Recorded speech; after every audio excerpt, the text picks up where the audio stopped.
It's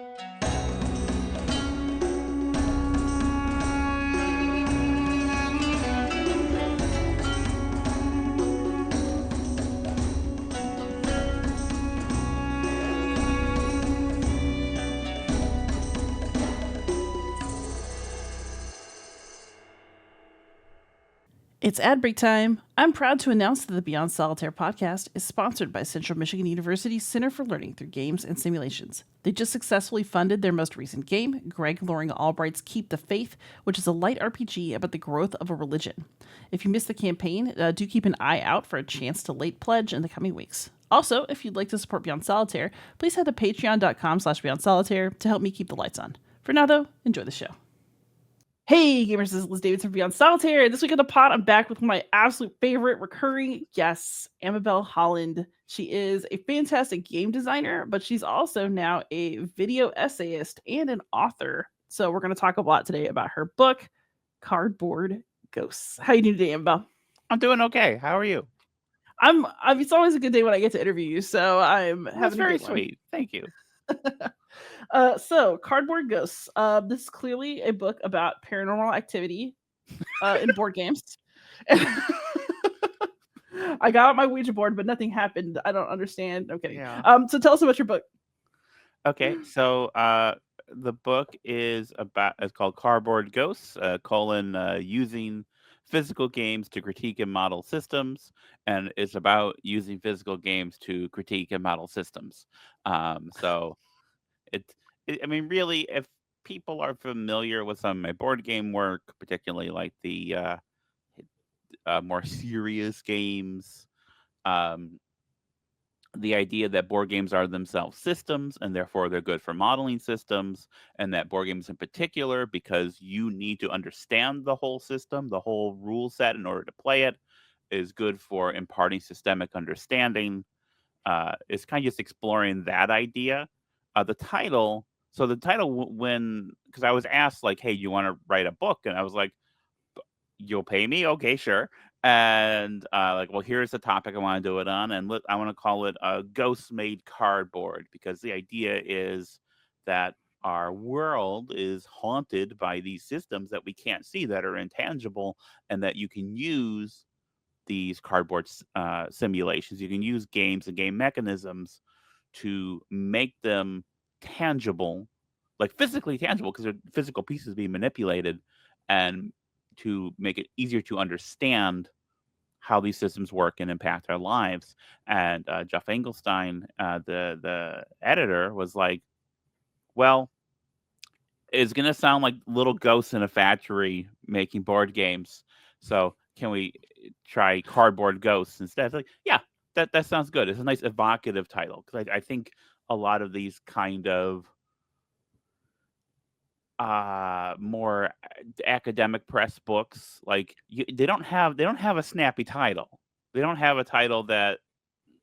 Well, I mean, you have a snappy title, but it's the first part. So it's like snappy title, what the book is really about in a long and formal way.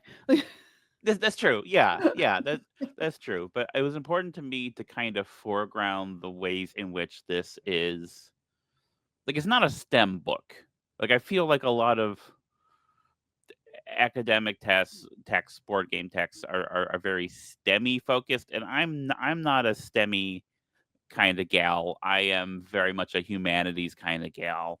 So I wanted to kind of get across the more artsy fartsy approach with the title, and with the book, which is very digressive, in parts, sometimes very personal. Because I do think it's important to center board games as an art form, and a means of human expression, rather than as like a type of mathematics. Yeah. No, I really agree with you on that. Please bring on more artsy fartsy things. So I actually have a bunch of questions that have emerged from this, as usual. But did you know that you wanted to write on this topic when you were asked to write a book, or were you just asked to write a book and you spent some time thinking about it?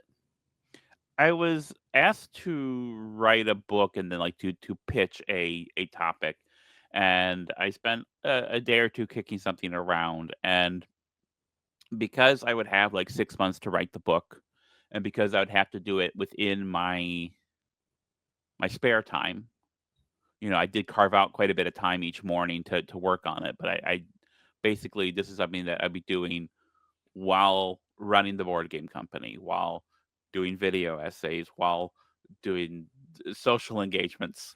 I needed to have something where I already know most of the things that I'm going to be talking about. Yeah. And so that's why that was what I drew on, because it's not a lot of money for this book. Yeah. For the amount of labor I put in for it. It's not a great per hour pay rate. So it would need to be something that I would be able to do without having to just sink myself into a whole bunch of new research. Like, I did a lot of research for the book, but it was not the same thing as, like, getting a bunch of books to read and learning new stuff to write about. Right. So the topic had to be something where I could draw on what I already know, and this is the this is like the one part of my work that I'm mostly known for. The other thing I try to get into is like and what I'm increasingly fascinated by are is using rules as a source of meaning as a part of play. That's something that certainly Hmm. factors in something like City of Six Moons. Um, but this was the thing I could write about fairly quickly and fairly with some authority. It's something you're ready to talk about. Yeah. Yeah, I mean, Yeah. something that I have not stopped talking about for, like, the last 5, 6 years, so it Also, really it really just fit into that wheelhouse. yes. So I want to talk about the book. I don't want to like go over everything that's in there because I want people to buy it and then read it because it was good. But I do kind of want to like get at what I thought was kind of an interesting tension in the book. So we talk about board games as systems. I guess before I keep asking, like, what do you mean by systems that are invisible? And what is hiding them? Well, so real world systems are invisible in that a lot of people cannot seem to recognize them, or cannot seem to recognize that there are systemic issues. Human beings, our human brains, really like stories and anecdotes, and stories have characters, have people making these choices. So if you look at something like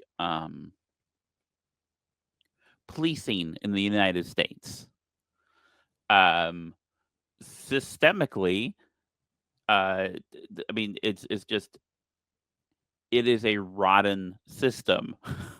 um, but the way it's portrayed is like, oh well, there's just these bad apples, and of course, a bad apple spoils the bunch. But that's not the way it's ever meant. It's always seemed like, oh, well, this isn't like a larger issue. Just it's just one thing happening, and people can sometimes recognize the accumulation of these one things happening over and again without somehow ever saying, well, maybe the system needs to be reformed or changed.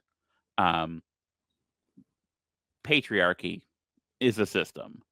Cisnormativity is a system. White supremacy is a system. And there are people who think these things don't exist or they're over now without realizing how they are baked into our daily experiences, into our cultural assumptions. So all of that is invisible.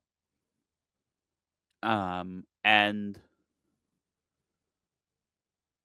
by tackling those things in a game, where everything is less fuzzy wuzzy and reduced to um, yes no states, to numbers on a track, to physical bits and pieces, you're able to model that system metaphorically and able to impart the fact that this is a systemic problem, that this is uh, a a series of rules and interactions that um, does not give us room to thrive and live freely.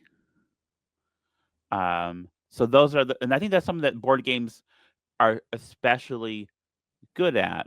I think video games also can model systems and they can model more complex systems, but they do that by having the machine run a lot of it and hide a lot of it. And I think that transparency is such an important part of helping people to recognize things. And I think it's possible for a board game to help people recognize these things. There are some issues with that. One is that board games are not really a mass medium, so they're expensive generally. There's a lot of onboarding costs as far as learning a new game and its complexities, and being willing to meet that where it is, and that is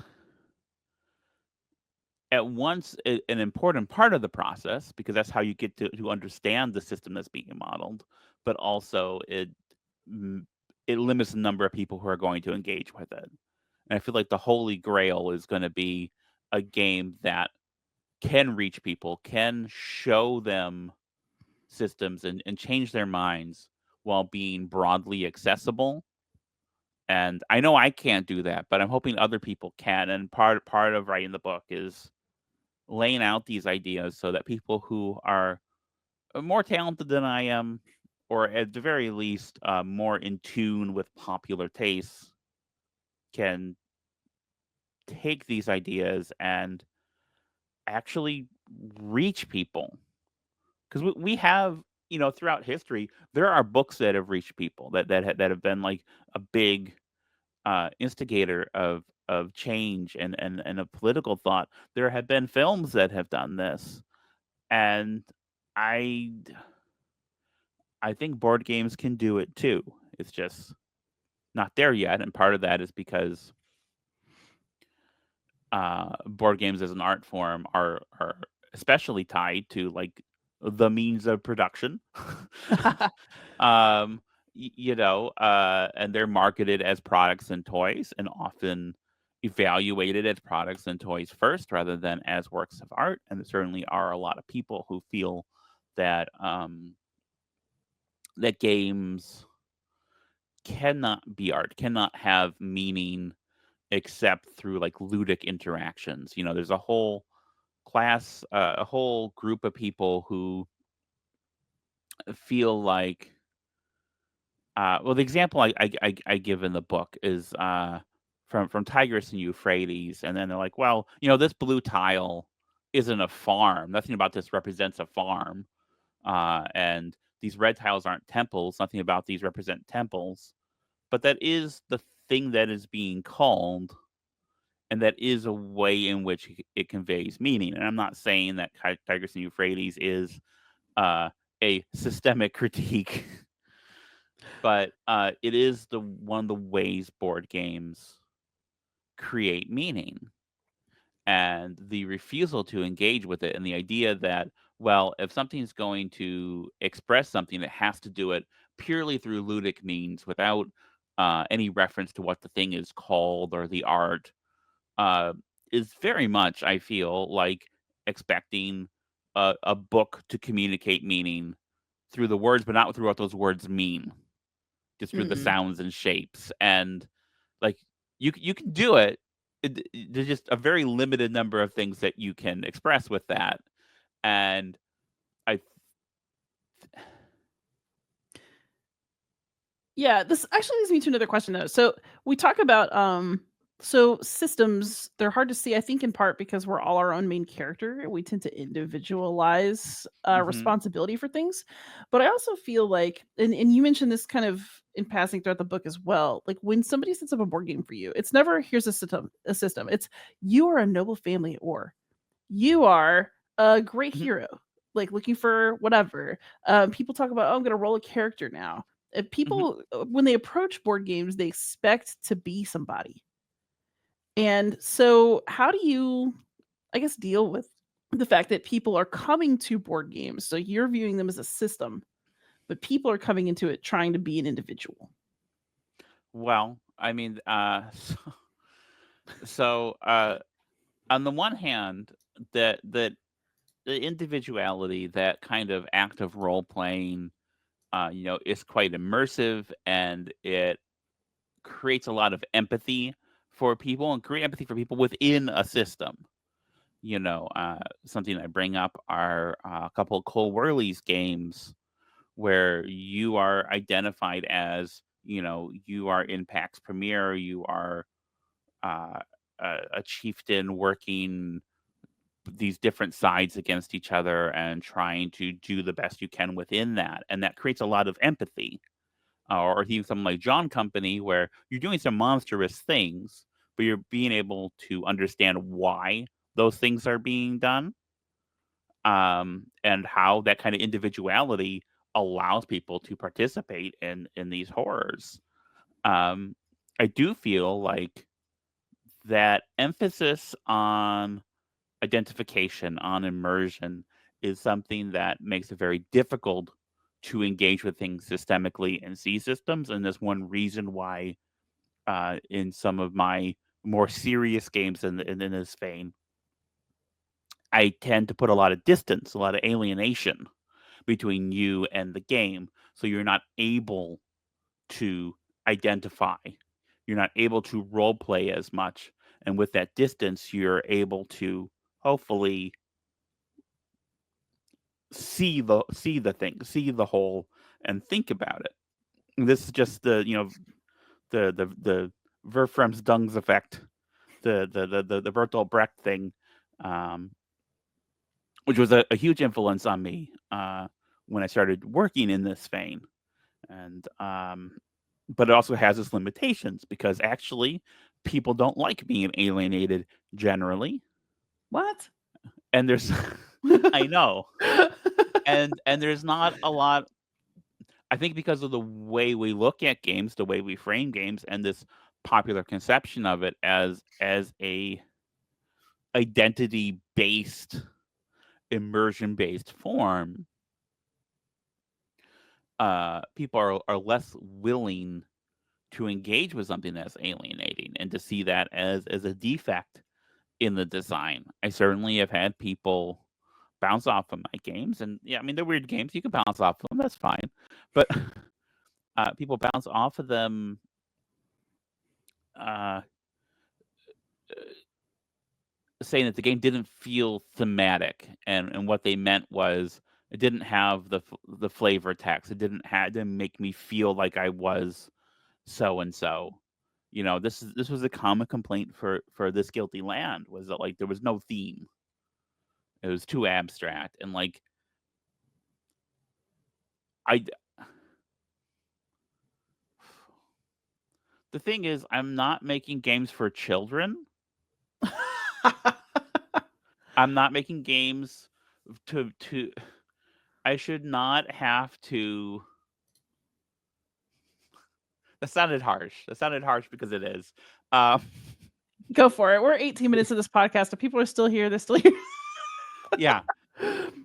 Um, I'm not interested in inviting you in or making you comfortable. I don't mean that in some kind of, oh, I'm so avant-garde, you're discomfortable kind of way, but in the way that, hey, you're playing this thing which is a serious work of nonfiction, trying to make an argument. I expect you to be an adult capable of engaging with that argument and not need to be dazzled or entertained or distracted by like, oh, I play this card and like I don't usually use event cards in my event card games. Yeah. You know, it's usually like, okay, these are the public opinion cards, and they do this action, but I don't have like a bunch of special one-off effects because, again, I'm not making games for distracted toddlers. So, I think we touch base about this every time we talk, right? Mhm. Like you're very interested in, and I said what I said, like, approach. And I think that as an artist that makes the most sense in the world, right? Because you are doing art, but you're Mhm. also selling art. Yeah. So, what's your current thinking about the balance? Because you do have to entice people enough to buy the game and then to buy another. Yeah, well, I mean, I do think about this a lot, but probably not as much as most people because the circumstances of my company, this print on demand model where, if I sell, depending on the game, if I sell 20 or 30 or 50 copies, I've broken even. And everything after that is kind of gravy. And now that we have, some 70 or 80 titles for sale in our catalog, we can even go like a month or two without releasing a thing and still get by mostly okay.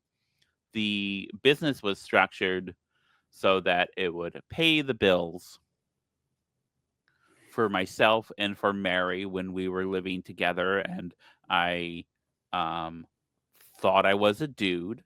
Now that I recognize the obvious, and I am living apart from her, now that I have medical costs associated with my transition for the time being, we'll see how this political environment continues on.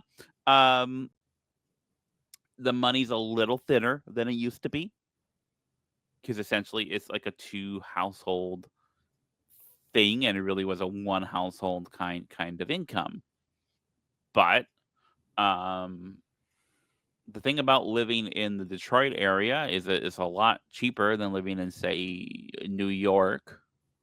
Um, I'm getting by okay mostly. Like I definitely would recognize myself as being more on the poor side of things these days, but I am generally getting my bills paid and generally being able to eat and have shelter. So um, that's kind of what I need. It's not the business has never been designed to grow. Mm. It's always been designed to accommodate the needs of two people. So like I don't have the same kind of concerns for this thing that a company like Leader would have, where you know that's a business that has grown. Yes, Um, thankfully for me personally, but yes, yes, now they have more people to take care of yeah, and deal with. um, and I'm not really in a position where I need so enough people. The number of people who I need to buy my games for me to live is small enough, and enough of them do it generally. Last couple years were a little rougher with the recession, and still pretty rough. But Six Moons did pretty well. Here's the thing: Six Moons is not me trying to be accessible Yeah, at all. maybe the opposite Um, actually. yeah, no, I have like I figured it would do all right, but and then people started talking about it, like, well, maybe it'll do really well, but I did not expect it to be that's what define a point on it, but the best selling game we've ever done, and to do that in the course of 6 months, where Table Battles, the previous bestseller, has been out for 8 years. So it's crazy to me. Um, anyway, so I don't really have to deal with that the way other people do, and I recognize that's a position of great privilege that I have. You know, the fact is I can publish things just because I want to. Like, I had a game come out last year, but then she came back, which was like a horror game, Yeah. um, a solo horror game, and it didn't sell super well because it's basically a game simulating being trapped in an abusive relationship as a caretaker, and that's not um, everyone's cup of tea. But I was able to make it, and like, Yeah. yeah, like I've never, even on a flop, I've never lost money on a game. So, That pleases me very much to hear. All right, so like this kind of leads me to, so I've been thinking about your book. We talk about systems, about individuals and emotions. So one thing I like about this book a lot is that it's coming from sort of like an academic press, mhm. or it's Yeah, I but can't afford a copy myself. I'm glad they gave me a free one. oh no, not that. That's not the question. But yes, academic books are hella expensive. This is true. Yikes. However, what interested me so much about it is, I used to get in trouble for being too colloquial in my academic writing. And I never included, like, I remember people arguing about whether or not you should use the first person in an academic paper, which is Mhm. thankfully mostly gone by the wayside now. Like, people just say I think this instead of trying to like make it sound like, well, people have considered this. Like, shut up. But you put so much like personal detail kind of intertwined Mhm. with your academic points. I'm assuming that Jeff Eggleston was like fine with that. But what made you decide to do it this way?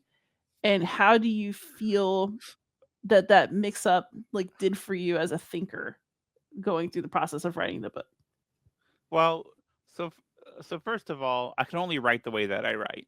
You know, I can do different styles, but I've I've always been, especially in nonfiction, someone who ties it to the personal, um, especially in the last few years, as I've come into myself as a person, where I feel Yeah. like I am a full person. Um, but also, like, I don't have any academic background. Like one of the things that they said to do with this book is, oh well, you need to write uh, abstracts for each chapter. And I was like, what the heck is that? This ain't the dice tower. You can say what you want, Amabel. Yeah, I was like, what, what on earth is an ad? So I had to look it up, and like, I don't know what I'm doing. So there's a lot of insecurity about it, actually. But like, I have no academic background. I barely got through high school, not because I'm not smart. I'm relatively smart. I just do not thrive in that environment. So I do not know how to do any of the academic stuff. Um, and that was probably kind of freeing because I could just write about what I wanted to write about and the way I wanted to write about it. Um, I was really delighted to be able to use footnotes, and then less delighted when I found out they don't do footnotes in books anymore. They have to be endnotes now Yeah, because when of you wrote about Kindle. that, I thought, man, that is really depressing. I love footnotes. Yeah, no, footnotes are my favorite. I'm a U Chicago style girl. I I don't want know what that means. footnotes. It means footnotes. Footnotes, Okay, footnotes, footnotes. all right. Um, so yeah, and so because I'm writing about art, I'm gonna be a little less academic, I suppose. But also, like, I can't not be personal. I can't not be digressive. This is something that, in my video essays, they're pretty tightly edited, I feel like. But they've gotten longer. They're now like in the 40 minutes to an hour range these days. And they do move around a lot. They are digressive. It is tying a lot of different things together in a way that I sometimes worry comes across as disorganized. But so far, the feedback has been very positive. But that's how I think as I tie ideas together. I like, oh, this reminds me of that, which reminds me of that. The fact that in this book about board games, I was able to talk about you know, frame rules in Mario, and the films of Peter Watkins and whatnot, has been that just makes sense to me. That's how I would approach it. And so far, people who I've heard from who have read the book seem to have dug it and dug that approach. I still worry about like getting the review that like why is it talking about this album? Where why is it talking about your experiences listening to this album? Well, because I mean, I'm making a point, and I do feel like I tie it together pretty well. Yeah, I mean, I really enjoy I didn't know that frame rules were actually a thing. That was, like, a completely new piece of information for me that I enjoyed very Hmm. much. Oh, But thank you. but it actually also leads to so you mentioned your video essays, and I did wanna talk about them. I feel like, um, up until now, I sort of seen you as somebody who's expressed your feelings through board games, but you've really, like, started up some awesome, like, video game essay I don't wanna say content. So you've been doing really, really good media. Excellent video essays. I really enjoyed your book. Were these ways that you've always wanted to express yourself and you just didn't have the chance? Or did you find that you had something to say and this was the best way to do it? So a little column A, a little column B. I mean, my background was film, film and television. Like that's what when I was in high school, I specifically went into the video program where I was spending half my day on video production stuff and film studies and whatnot. And I made feature films and shot commercials like in my 20s. They didn't go anywhere, but I did make them. I am actually hang on. So I was in that movie with him. Gary. I am 4 degrees from Kevin Bacon. Like I've been on screen with someone who was on screen. Like I am 4 degrees from Kevin Bacon. So I did uh, do that. The films never went anywhere. You know, and part of it I think is I didn't really know what I wanted to say yet, uh, because I was so depersonalized and cut off and shut down in my 20s. And also, a lot of those films I made, I was co-directing with Mary, and we had very different approaches and styles, and I think it didn't create something that was coherent. So, like telling, communicating information or telling stories through um, audiovisual has always been like a thing for me, and I kind of moved away from it for as I got into board games. Basically, like, I got into board games, so I'm not gonna make films anymore. I'm gonna do this because this is a thing I can do, and this is a thing where I can thrive. But then, um, the thing about being a trans woman is that when you go on dates, mostly what you do is watch video essays. So I ended up Wait, actually? there's a lot of showing each other video essays. Yeah, at least What a within. blessed community. That sounds great, Yeah, actually. I mean, I don't want to speak for all trans femmes. To be very clear, I don't want to like.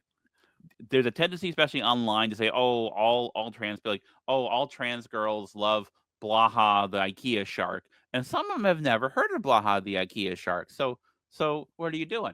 But Well, but if they the circles knew I the was shark, traveling would they in, love it? I'm kidding. I'm the teasing. circles I was traveling in, uh, very video essay oriented. So I started to really get into that form. And to a degree, I've always been kind of into video essays because if you think about it, F for Fake, the Orson Welles film, video essay, Godard's work, especially from like in the 90s, uh, video essay, Mark Rappaport, some of his best films, video essays. So, and I thought, well, I can get into this format, and I did. My first video essay did pretty well for a board game video essay from a channel that hitherto was promotional videos for niche board games. Um, it got shared quite a bit, and that helped a lot. the videos since then have not gotten the same kind. People don't share them as much. I think I swear too much, maybe. Which I mean, I swear like once or twice I each don't know. Please each continue one. though. So Yeah. I don't know. Like I don't see him shared on the BGG news page anymore. That stopped after the first couple. Come on, W. Eric Martin. What are you doing? Um, and but I really am enjoying the forum, and I think I'm really hitting my stride because even just in like the year and some change I've been doing it, uh, if you compare the first thing I did to the most recent thing I did, the Vonnegut essay, yeah. uh, is quite a step up in terms of production value and also in terms of using the editing and juxtaposition to make arguments. Um, so I'm really enjoying it. Um, and I guess I'll take this moment to thank my Patreons who uh, allow me to continue doing this work because I have the ADHD. I get distracted. I have other things to do, and like this, and their support helps me prioritize doing the video work in my spare time when I'm not doing the board games. So yeah, I mean, I've always had ideas, and the thing is, because my games generally are traditionally a little out of step with the industry as it's currently constituted. There are some other people doing some very strange, wonderful, lovely experimental things out there, but there aren't very many of us. um, Putting my ideas out there in a more direct way to help frame them, to help create an appetite for them and for games like mine, I think is a tremendously important aspect of my work. Yeah, that makes a lot Because of like sense. because I make some games that are very frustrating on purpose, or that don't have victory conditions or whatnot, or where you have to translate the rules yourself. And um, there are people who are going to say, "Well, that's bad game design," and there's people who are going to say, "Well, that's a stunt." And like, I am too autistic to do stunts. Everything is very sincere and earnest with me. That's fair. So, okay, when you talk about board games as like a way to communicate about systems, Mhm. what kinds of messages do you find that your video essays are better able to handle for you? So you've kind of started to touch on it in terms of like being direct and kind of framing what you're doing, but you're also talking about film and it seems like your personal interests are also driving it in a good way. Yeah. Well, I mean, for one thing, so there's a difference between making art and talking about art, I guess. And so within the art, I can actually talk about and model systems. I have done games that are modeling how certain real world political systems work. Um, in the video essays, I can talk about other aspects of games and issues surrounding them. So it does feel like an adjacent thing. I haven't really directly addressed.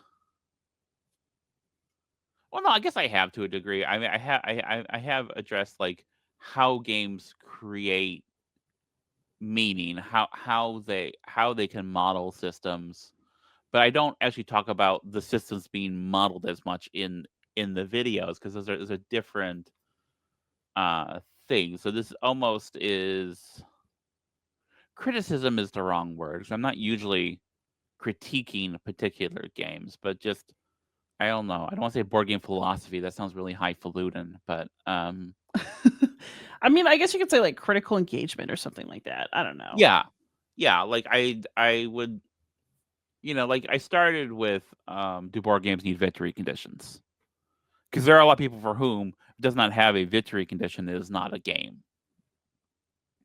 And I've talked about just go through my video essays in my head. Should board games be frustrating? because a Yeah. lot of people feel that they shouldn't be, which is like really constrains what the form is capable of, because there isn't really another art form where we have such a limited expected emotional range. And so in that, I make games that are frustrating. I think I'm doing that, but I also want to frame the idea that frustration can be a useful thing to engage with, and can be useful towards imparting ideas, or giving you a space to practice those feelings. Coming back to like, but then she came back. It's a very, it's a game where you are simulating a feeling of hopelessness, of being trapped. There is no way to escape in the game, even though in real life there often is.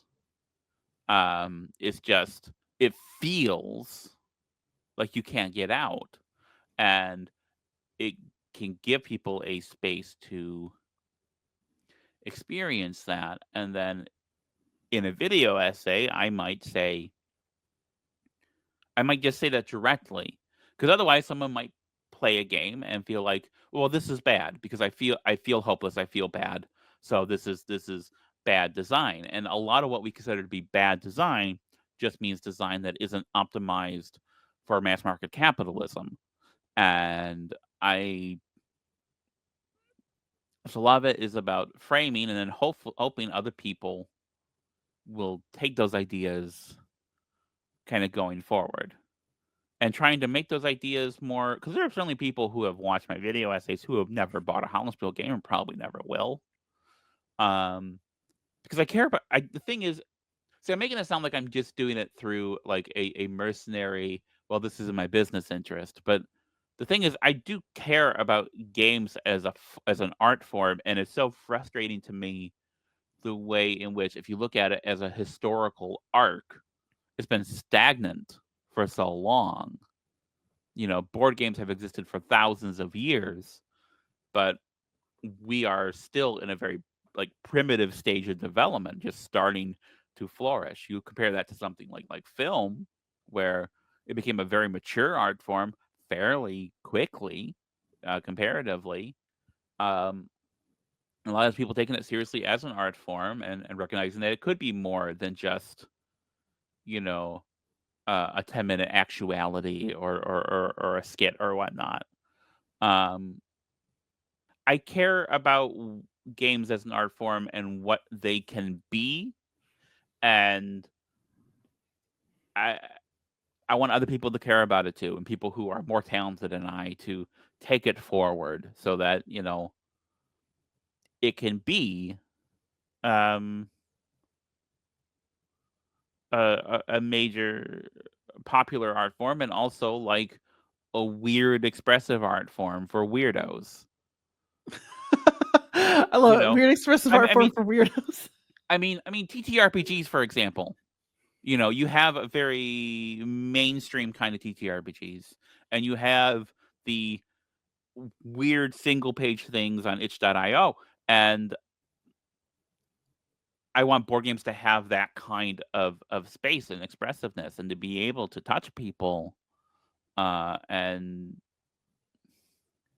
change minds and change hearts. And it does that to a degree, but usually in a way that's very clumsy, and just, so I don't know. I want to express all these ideas because I want more than what we have. Yeah, I really relate to you on that. It's funny, I feel like, since the last time I had you on the show, like, I have more fully barged into your space, and like, as a designer, and then Good. now you're part of the people who make videos club. It's really kind of fun. Like, you and I are now kind of doing both. And I started my podcast because I wanted to have better conversations about games. I just wanted Yeah. I wanted more interesting conversations than is fun. And Yeah. um I feel like, for me, starting to design is like almost an attempt to put my money where my mouth is, Mhm. if that makes sense. Yeah, Um absolutely. but you were already doing that. So how's it felt for you to kind of like put your toe in like the, I wouldn't say critic necessarily because that implies reviews, but the going from doing to talking about? Um, yeah, that's a good question. I mean, to a degree, I've been talking about it all along because there's a period of time when I was making video games. Did not go well. I could not really program very well, but I was writing extensively about video games at that time. When I was filmmaking, I was writing and getting paid for it for film sites. Um, when I started doing board games, when I was doing more of the kind of hex encounter stuff, I also was editing a magazine about board games, and writing about it. So it's kind of always been there. I think once I went full time as a board game designer and publisher, other than like writing the Holland blog, a lot of that fell by the wayside as like a pursuit, as like a place to work, and I certainly feel reinvigorated by it. I'm not sure if it feels all that new. Though one thing is that writing about my ideas and doing video essays about the ideas helps me understand them better because a lot of my approach to my work, um I don't really design. I mean, I design with my brain, but it's really more coming from the heart, from instinct, from the gut, and what feels right or feels weird or feels interesting. Um, I don't do a whole lot of like laying it out in a spreadsheet and balancing the math kind of stuff. And some people play my games will agree that I haven't done that. Um, but um, so being able to having to put the ideas into a digestible form helps me to understand them better, and then that helps me develop them better and do more with them and take different directions into my work. Like part of what made City of Six Moons happen, like there's a lot of different pieces to that origin story, but one of them was thinking about and talking about the game's turncoats and lock in one of the video essays, games as synthesis, talking about how the meaning of a game is changed or communicated through like publication decisions and form factors and whatnot. And that got me thinking about more acutely about games as a physical artifact. And that's a big part about led to City of Six Moons. And like that was I don't know if I would have done that game if I had not done that video. Yeah. I mean, that makes sense. I think that, yeah, cross training, I would say, is very important. I actually take it more seriously now than I did when board gaming was just my hobby. Now that it's my work and largely my hobby, I feel like it's very important to make sure that I'm like at least reading books or playing video games, or thinking about something that's not board games, and then Hmm. talking about it because it bleeds back into the work that I'm doing. Like, Oh yeah, one of the most important things for anyone who's creative is to be curious about the world, about lots of different things. Like I get into film, books, music. All those things I can draw from, and just going out and having adventures, having misadventures, uh, has been. I mean, seriously, you learn a lot about multiplayer dynamics when you plan and host an orgy for your birthday. It makes you a better designer. I would suggest most game designers give it a try. amazing. So that sounds like that could be a very edgy board game in itself. But you mentioned in the book that you wanted to like maybe make a game that is a system that's about exposing other systems. How serious were you about that? And also, how much do you feel comfortable talking about what you're working on right now? So I mean, I can do both those things. So the the game I mentioned in the book. So there's a bit towards the end of the book where I am talking about how mass media structures, what Peter Watkins calls the monoform, um, restrict how we think about things and thus make it difficult to see systems or to analyze things systemically because that analysis just is not present in our media and in the way that particularly the how important framing is, I guess, the framing of how is to how we think and making a game about that system that's layered over all our other systems and makes it difficult for us to actually change and for for political art to have as much impact as it had previously. Like political art, you look at any kind of uh, a lot of historical events, like Common Sense, the tract by Thomas Paine had Yeah. an effect. You know, would that have an effect today? Well, it wouldn't get covered on the news. It wouldn't get distributed. It wouldn't, and it doesn't fit the 5 second um, time slot that would be given. Um, and there's a certain way in which that does impact the way we process information, the way we think. So doing a game about that is certainly on my list. I don't know how to do it yet, but that's nothing new. Like I was thinking about talking about what became Doubt as our product for some years before I actually did it because I like how do I model the inherent asymmetry of fighting disinformation? Right. How do I handle the bullshit principle? And it took me a while to figure that out. So this might take me a while to figure out, but it's certainly on my list. Is on the back burner presently. Right now, what I am working on, I am doing finishing the final play testing for what is the name of that game? Hang on, I'm gonna be very rude and look up. I don't want to get the name wrong of my own game. You can be rude to yourself, I guess. Hey, okay, okay.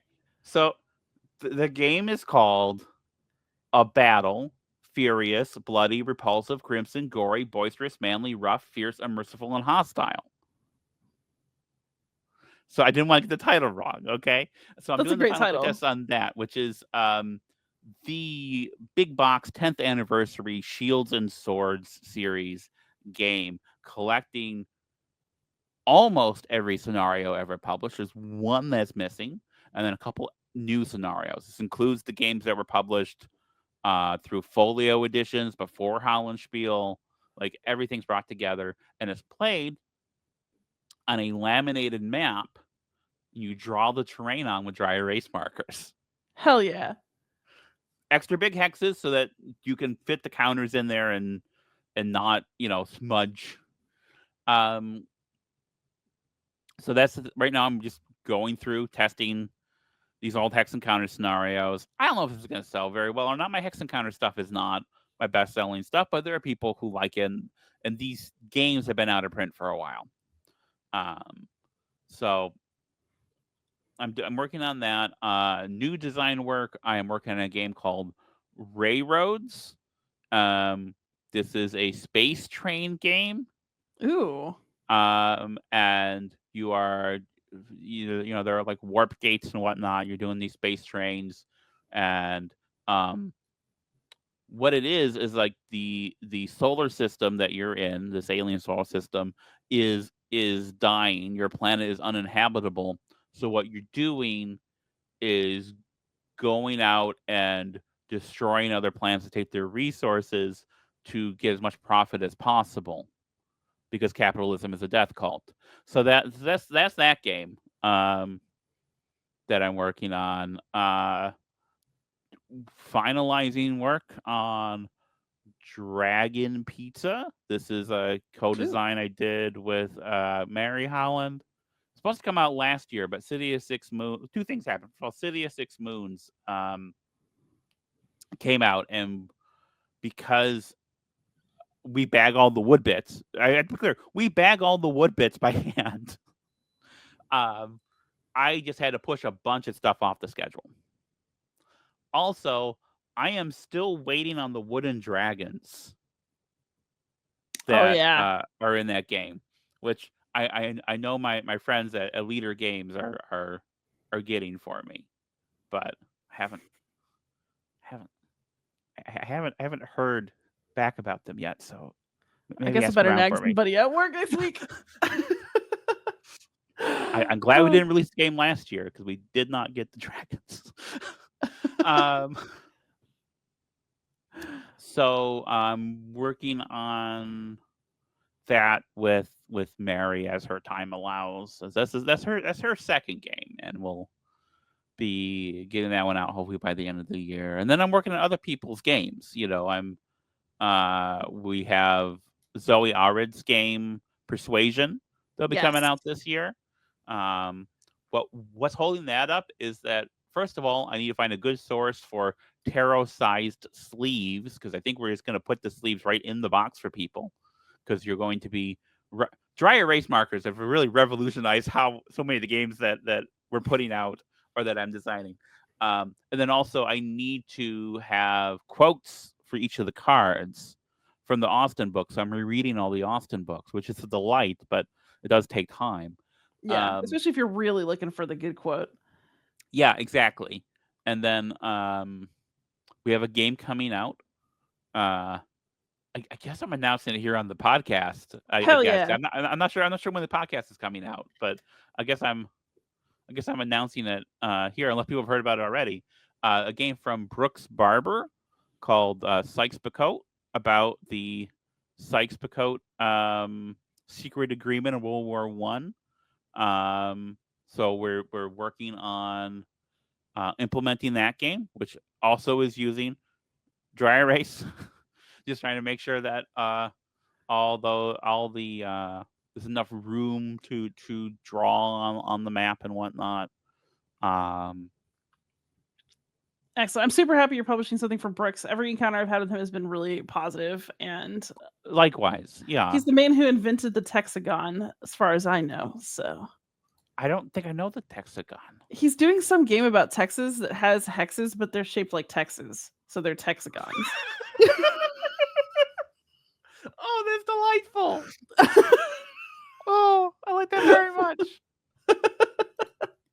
So yeah, I'm keeping busy essentially. I'm keeping busy on that. I'm working on 2 video essays simultaneously, one of which is going to require me to go to travel to a museum for research. I've never done that before. That's crazy. Sweet. Um, yeah, so that's I'm keeping busy. You know, Beautiful. All right, so this has been a really awesome catch up, but I've had you for about an hour. I'm just so happy that we've like done this and had this. It's like got to talk about your book and about like I guess the work that you do beyond board games as well as a check in on what you're publishing in that area. But what I always ask everybody, if you don't want to say game, that's fine. What's a game or a piece of media that you've really enjoyed recently? I mean, I have some very normie answers. Like, do you know Severance is good? But I actually haven't seen it. it's pretty good.